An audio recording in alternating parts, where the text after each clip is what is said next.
Friends, मैं आपका दोस्त, आपका गाइड कुमार मयंक स्वागत करता हूं अपने यूट्यूब चैनल कुमार क्लासेस में। साथियों, आज मैं लेकर आया हूं इंग्लिश का ये बुक आप देख पा रहे हैं। बिहार बोर्ड का ये बुक है, क्लास 12 का। नाम है रेनबो पार्ट 2। साथियों, मैं एक एक करके इस पूरे बुक को वीडियो में समेट कर आपके पास ले आऊँगा। अगर आप इसे अच्छी तरह से देखेंगे, समझेंगे तो निश्चित सफलता पाएंगे। तो चलिए मित्रों, शुरू करते हैं आज का class rainbow class 2 Bihar board का। और एक पोएम मैं लेकर आया हूँ, an epitaph, Walter de la Mare. English poet हैं और इंग्लिश की बुक भी है और बहुत ही इम्पॉर्टेंट ये पोएम है। इससे बहुत सारा क्वेश्चन आता है, एमसीक्यू का क्वेश्चन आता है, शॉर्ट क्वेश्चन आता है, लॉन्ग क्वेश्चन आता है। तो आप इसे बहुत ध्यान से समझेंगे। बहुत छोटी सी कविता है, it's a very small poem, but इसका जो मैसेज है वो काफ़ी बिग है, काफ़ी लार्ज है। साथियों, तो चलिए शुरू करते हैं आज की ये कविता।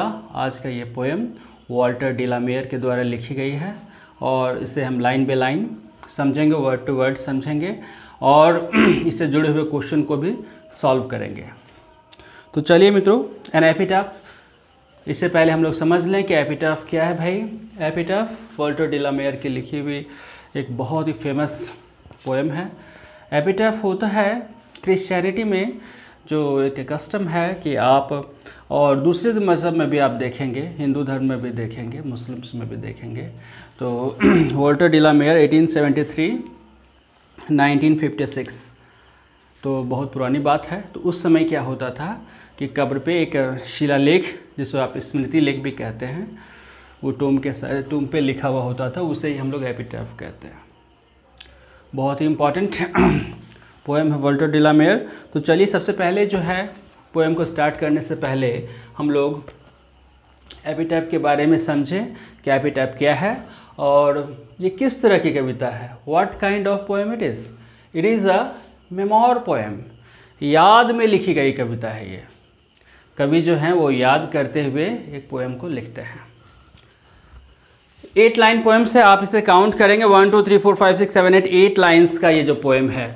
आप इसे बुक खोल लीजिए मेरे साथ में, तो आपको समझ में आएगा। आप बुक खोल के बैठिए, मेरे साथ चलिए, आप बिल्कुल समझेंगे। छोटे सा जो, और इसका थीम क्या है? Death and effect of time. Death यानी मृत्यु, आइदर लिविंग और नॉन लिविंग थिंग्स, उसको मरना होता है, उसका डेथ है, उसका समय निश्चित है और उस पर समय का प्रभाव भी पड़ता है। इसलिए थीम में मैंने लिखा है death and effect of time.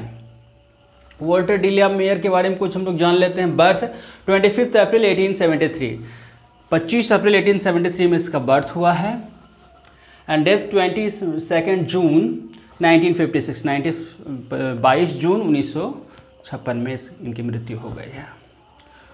Walter de la Mare was born in a village of Charlton in Kent, England. मैंने यहाँ भी लिख दिया है, born in a village Charlton. Charlton village में, केंट शहर का नाम है और इंग्लैंड जो है देश का नाम है। इंग्लैंड आप जानते ही हैं।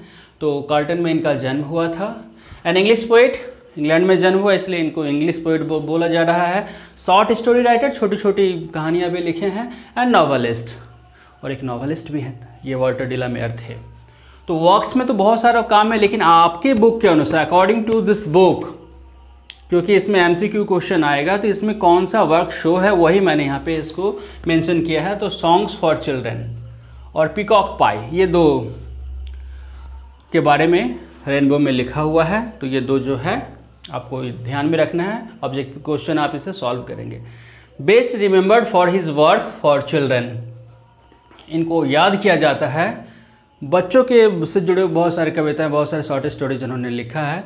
तो इन्हें कहा भी जाता है he was a poet of children. Question रहता है, लास्ट ईयर भी क्वेश्चन आया है, वॉल्टर डिलामेयर को ही पोएट ऑफ चिल्ड्रन कहते हैं। और ये बहुत इंपॉर्टेंट लास्ट जो पॉइंट है, queen Elizabeth II honoured him with the order of merit. Order of merit का जो है ऑनर इनको क्वीन एलिजाबेथ ने दिया था 1953 में। तो काफ़ी बड़ी बात थी। तो ये भी क्वेश्चन रहेगा कि क्वीन एलिजाबेथ ने कौन सा ऑनर से इन्हें सम्मान दिया था, तो द ऑर्डर ऑफ मेरिट से। तो चलिए मित्रों, हम लोग शुरू करते हैं। An epitaph. Here lies a most beautiful lady.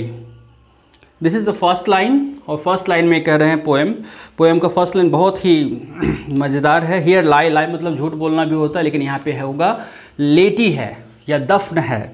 Here lies आ यहाँ पे लिखा हुआ है मित्रों। हम लोग सुपरलेटिव डिग्री के पहले द लगाते हैं। जैसे कि हम लोग बोलेंगे she is the most beautiful girl in the class, the most beautiful girl. तो यहाँ पे देखिए, ये जो फर्स्ट लाइन है, बुक खोल के रखिए, देखिए here lies a most beautiful lady. मतलब सभी खूबसूरत महिलाओं में एक महिला, एक औरत यहाँ पे दफन है। It means what? The poet is standing in front of the epitaph. Epitaph के सामने जो है पोएट खड़ा है और वो सोच रहा है, देख रहा है। इसमें बहुत सारे टीचर्स ये भी पढ़ाते हैं कि एपिटैफ ही सारा कुछ कह रहा है। बहुत सारे टीचर्स ऐसा पढ़ाते हैं कि पोएट ही सब कुछ कह रहा है, लेकिन यहाँ पे दोनों मिक्स है। एपिटैफ भी कुछ कह रहा है और पोएट भी कुछ कह रहा है, दोनों कह रहा है। एन एपिटैफ यहाँ पे एन का यूज़ किया गया है because of vowel sound. An epitaph, ये एपिटैफ एक नाउन है। Here lies a most beautiful lady. Epitaph में सबसे खूबसूरत महिला जो है वो लेटी हुई है, दफनाई गई हुई है, दफन है। Light of step and heart was she. वह जो थी, लाइट ऑफ स्टेप, बहुत ही मन चली थी, बहुत ही चुलबुली थी, ऐसा आप कह सकते हैं। लाइट बहुत हल्की थी स्टेप से, जब मन हुआ इधर चले जाना, जब मन हुआ इधर, विदाउट एनी कमिटमेंट आप कहीं भी उनको ले जा सकते हैं। एंड हार्ट से भी बहुत हल्की थी, बहुत ही सिंपल थी वो। I think she was the most beautiful lady. It was the thinking of the poet. Walter de la Mare thinks here she was the most beautiful lady. अब वो सोच रहा है कि वो जो महिला थी वो दुनिया की सबसे सुंदर महिला थी। वो सोचता है that ever was in the west country. West country means England. West country में वैसा कभी कोई दूसरा नहीं हुई होगी।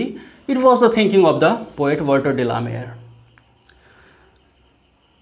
But beauty vanishes, beauty passes. लेकिन but beauty vanishes, vanishes means disappear. सुंदरता जो है वो खत्म हो जाती है, सुंदरता खत्म हो जाती है। ब्यूटी पासेस, और सुंदरता जो है वो गुजर भी जाती है, उसका पतन हो जाता है, लुप्त हो जाता है। हाउएवर रेयर, वो कितना भी दुर्लभ क्यों ना हो, वो कितना भी दुर्लभ क्यों ना हो, उसे ख़त्म होना होता है, उसका पतन होता है। रेयरिटी भी, और जो कि वो रेयर थी, वो दुर्लभ थी। And when I crumble who will remember. Crumble means होता है यहाँ पे उसका मीनिंग होगा डेथ, डाई। कि जब मैं मर जाऊँगा, हु विल रिमेंबर, कौन याद करेगा उस खूबसूरत महिला को। This lady of the west country. West country फिर से इंग्लैंड। वेस्ट कंट्री यानी कि इंग्लैंड की इस लेडी को कौन याद करेगा जब मेरी मृत्यु हो जाएगी। यानी कि कभी काफ़ी दुखी है, वो याद में कविता लिख रहा है कि उसने उस सुंदर महिला को देखा है और उसे याद करता है, और वो सोचता है कि उसके मरने के बाद कौन फिर उसे याद करेगा। मित्रों, इस पोएम से एक मैसेज है कि सुंदरता जो है स्थायी नहीं है, इसलिए हमें सुंदरता पे गर्व नहीं करना चाहिए, घमंड नहीं करना चाहिए, और गुण जो वो रह जाता है, इसलिए सादगी भरा जीवन जीना चाहिए। और जैसा कि यहाँ पे वॉल्टर डिलामेयर लिखते हैं। धन्यवाद मित्रों, जय हिंद। मैं फिर से एक नया वीडियो लेकर आऊँगा इसी बुक के साथ। आप तैयार रहेंगे बुक लेकर के, और चलिए मिलते हैं अगले वीडियो में। धन्यवाद, थैंक यू।